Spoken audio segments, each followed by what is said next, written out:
আসসালামু আলাইকুম রহমতুল্লাহি ওয়া বারাকাতু। প্রিয় ভিউয়ার্স, আমি আমার ইনকিউবেটরে মুরগির ডিম বসাইছিলাম।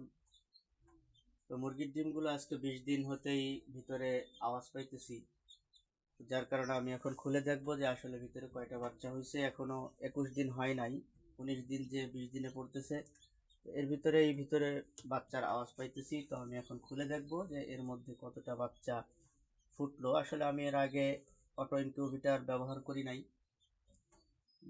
অনেকেই জানেন যে আমি আগে টাইগার মুরগি বাচ্চা ফুটাইছি একটা ম্যানুয়াল ইনকিউবেটরের মাধ্যমে। তো পরবর্তীতে আমি একটা ছোট একটা ইনকিউবেটর এনেছি ককশিটের।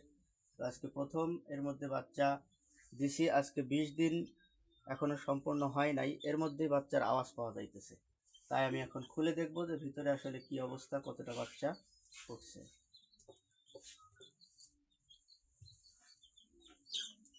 মাশাআল্লাহ,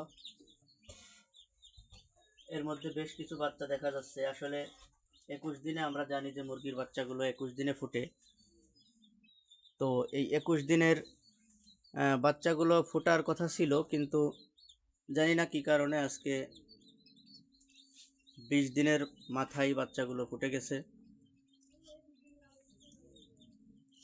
তো দেখেন বাচ্চাগুলো আসলে কত সুন্দর, দেশি মুরগির বাচ্চা। এই বাচ্চাগুলো আজকে আমার ইনকিউবেটরে প্রথম নতুন ইনকিউবেটরের ভিতরে ফুটলো।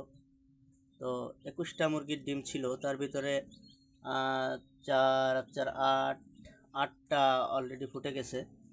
বাকি আরও কিছু ডিমের ভিতরে দেখা যাচ্ছে যে ডিম ফাটতেছে। তো আমার উপরে আরও কিছু দেশি মুরগির ডিম দেওয়া আছে, যেগুলো 17 তারিখে বসানো হয়েছে, এবং উপরে 100-র বেশি কোয়েলের ডিম দেওয়া আছে। তো আপনারা সকলে দোয়া করবেন যেন এই ডিমগুলো থেকে সঠিকভাবে বাচ্চা ফুটে এবং এর ভিতরে আল্লাহ পাক রব্বুল আলামিন বারাকা দান করে। আসসালামু আলাইকুম।